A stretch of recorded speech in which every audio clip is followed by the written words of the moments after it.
Varicose veins కి సరైన చికిత్స కోసం సంప్రదించండి ఎవిస్ హాస్పిటల్.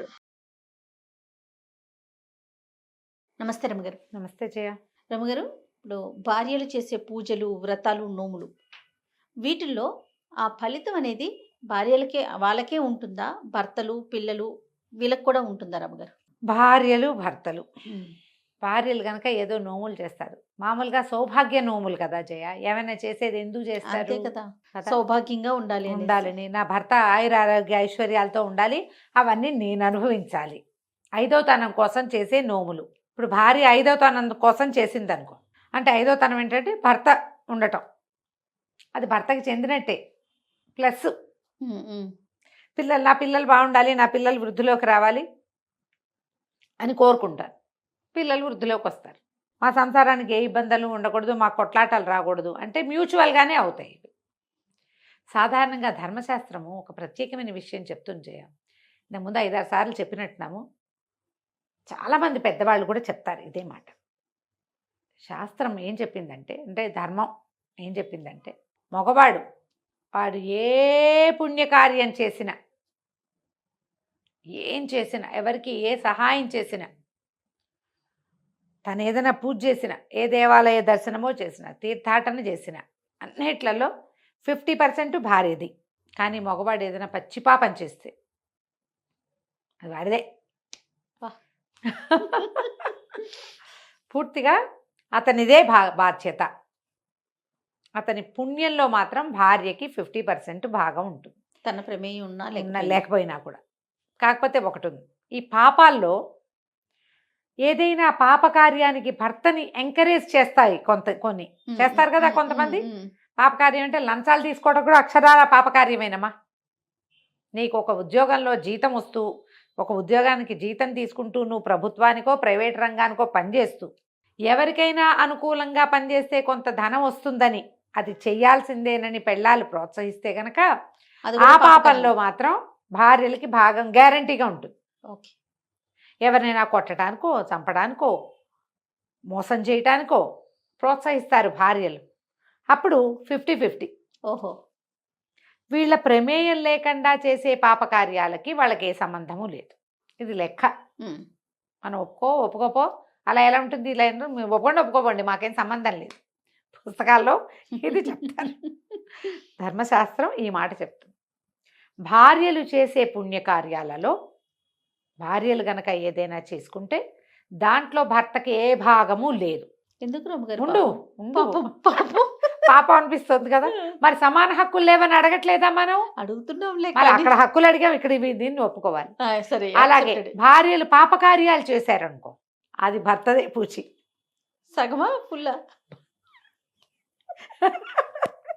మొత్తం భార్య ఏదైనా తప్పు చేస్తే దాని పూచి భర్తది. మరి ఇది ఎప్పుడు ధర్మ సంబంధమైన వివాహాది క్రతువుల్లో ద్వారా వివాహం చేసుకున్న వాళ్ళకి మాత్రమే. ఓహో, మళ్ళీ మేమిద్దరం భార్య భర్త అనుకున్నాం, అక్కడెక్కడో చేసాం, గుళ్ళో పెళ్లి చేసేసుకున్నాం, దండలేసేసుకున్నాం, వీళ్ళకి కాదు. ఎవరికి తెలియకుండా చేసుకున్న దొంగ పెళ్లిళ్ళు, ద్వితీయ తృతీయ చతుర్థ వివాహాది క్రతువుల్లో పాల్గొన్న వాళ్ళకి, శాస్త్రవిహితమైన వివాహం జరిగిన వాళ్ళకి ఇది శాస్త్రం చెప్పబడింది. మరి పిల్లలు వేరే కథ ఉండి, ఇది పూర్తవని మొత్తం సెషన్ అంతా. భార్యలు భర్తకి తెలిసి ఆయన సంపాదనతో ఆయన కోసమే చేసే పుణ్యకార్యాలు ఏమైనా ఉంటే అవన్నీ భర్తలకు కూడా చెందుతాయి. భర్తల ఆరోగ్యం కోసం ఆయన డబ్బుతోటే వీళ్ళు దానం చేశారు. దానం చేసిన ఫలితం వీళ్ళకి, చేయబడిన ధనం వాళ్ళది కాబట్టి ఆ ఫలితం వాళ్ళకి. ఇది బాగుంది. అయితే భార్యలకి మాత్రమే తమ చేసుకున్నది తమకే లభించాలంటే వీళ్ళు చేసేటువంటి చేతి మాట, నోటి సహాయాలు, మంచి మాటలు, ఇవన్నీ వీళ్ళవి. జపం, ఏదైనా గురువుని ఆరాధించి వీళ్ళు చేసుకునే మెడిటేషను, వీళ్ళు అంతర్ముఖులై చేసే భగవదారాధనలో మగవాడికి భాగం లేదు, ఇవ్వరు. కానీ మగవాళ్ళు చేస్తే అది భార్యకు వస్తుంది. ఇలా ఎందుకు అని ఎప్పుడూ ఒక ప్రశ్న వస్తుంది జయ. శాస్త్రాన్ని ఎవరు నిర్మించారు? భగవదాజ్ఞతో ఋషులు మహర్షులు నిర్మించారు. అవునండి.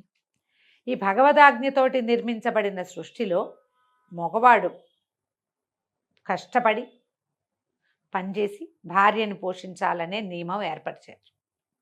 వివాహ క్రతువులో ఏం చెప్తారు? ధర్మేచ అర్థేచ కామేచ మోక్షేచ మోక్షేచ నాతి చరామి నాతి చరితవ్య అని చెప్పింది. నా ఏమైనా అతిచరించి ప్రవర్తించకు అని చెప్పి ఈ అమ్మాయిని అబ్బాయికి అప్పచెప్తారు. మగవాడికి ఆడదాన్ని అప్పచెప్తారు పెళ్లిలో. అప్పచెప్తే పోనీ ఇలా చెప్పలేదు, గాంధర్వ విధి వివాహం అని కూడా ఉంది కదా, ఆ మగవాడిని అనుసరించి ఆడది ఉంటుంది, ఆ అమ్మాయిని బాధ్యత మగవాడు తీసుకుంటాడు అనుకుందాం. ఎప్పుడైతే సంతానం దగ్గరకు వస్తుందో ఇంచుమించు ఆడది చచ్చి బతకాలి, ఒక జీవికి ప్రాణం పోయాలి. ఆ జీవి ఎవరు? ఈ మగవాడి వారసత్వం, ఇతని వంశాన్ని ముందుకు తీసుకెళ్ళేది. ఇంత మరణాసన్న స్థితికి కూడా ఒప్పుకున్నందుకు స్త్రీ జాతికి ధర్మశాస్త్రం ఇచ్చినటువంటి అవకాశం ఇది. మరణాసన్న స్థితికి ఒప్పుకున్నారు కదా. మరి ఇప్పుడు మనం ఆపరేషన్ చేసినా అదేమి చిన్నది కాదు, పైగా ఒక చిన్న ఇంతప్పటి నుంచి మొదలుపెట్టి అది ఇంత పెరిగి 4.5 కేజీలు పెరిగి దానికోసమని వీళ్ళు తినక సహించక ఓర్చుకుని ఈ బరువు మెళ్ళో కట్టుకుని అడ్డకాళ్ళు పడిపోతాయి జయ. చాలామంది ఇట్లా కాళ్ళు పక్కకి వెళ్ళిపోతాయి, నడవలేరు, తినలేరు, కూర్చోలేరు, పడుకోలేరు. ఇదంతా చివరికి మగవాడి ఇంటి పేరు నలుసు కోసం కదా. అందుకని స్త్రీకి ఈ అవకాశం ఇచ్చింది శాస్త్రము. సమంజసమే రమ్మగారు కదా. ఎందుకు రమ్మగారు పాపం వాళ్ళు అనకూడదు, సమంజసం. ఇప్పుడు శాస్త్రం ఇట్లా చెప్పింది. క్రమంగా ఎలా అవుతుందంటే జయ, ఏదైనా సరే రోజులు గడిచే కొద్దికి ప్రతిదానికి అమెండ్మెంట్స్ వస్తాయి.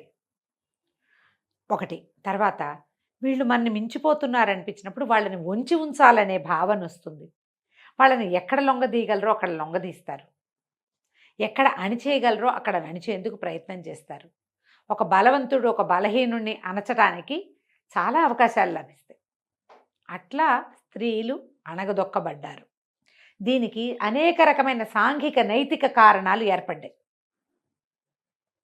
వేరే జాతుల వాళ్ళు ఇన్వేషన్స్ వచ్చి వాళ్ళొచ్చి వీళ్ళొచ్చి వాళ్ళతోటి ఈ ఆడవాళ్ళకి చాలా సమస్యలు అయ్యి క్రమంగా వీళ్ళని వంటింటు కుందేళ్లుగా చేశారు.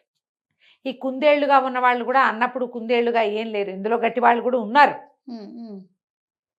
ఇందులో గట్టి వాళ్ళు కూడా ఉన్నారు. సాంఘికంగా లోక సహజంగా సోషలైజ్డ్గా ఆడవాళ్ళని నొక్కి అణగార్చి ఉంచటమే ఒక కాలపు నియమంగా కొన్ని వందల సంవత్సరాలు అలా గడిచిపోయింది.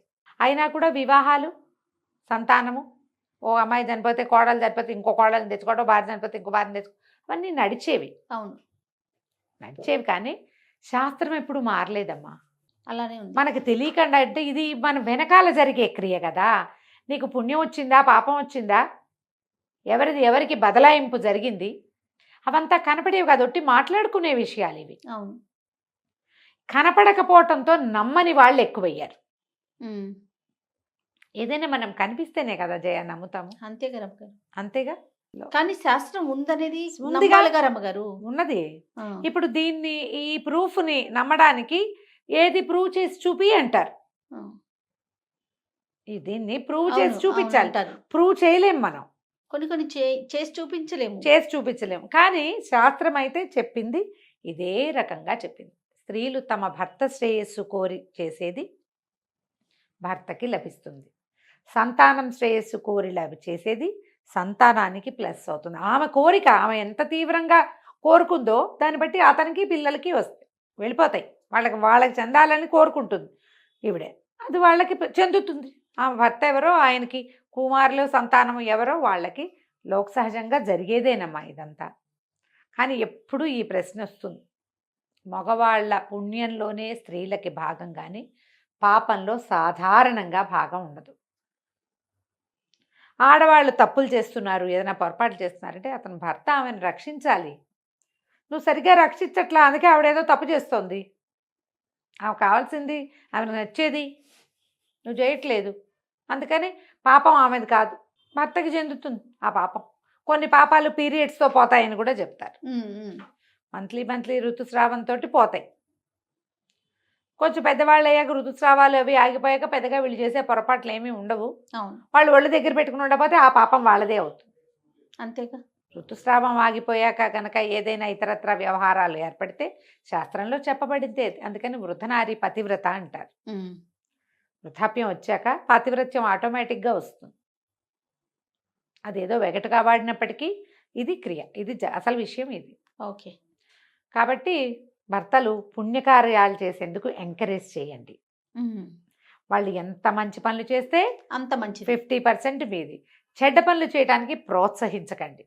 ఎస్. సాధ్యమైనంత ఆపడానికి ట్రై చేయండి. మీరు అందులో పాలు పంచుకోకండి. అప్పుడు మీ పుణ్యం ఎక్కడికి పోదమ్మా, అన్నీ మనకు రావాల్సినవి వస్తాయి. నమస్తే. నమస్తే జయ.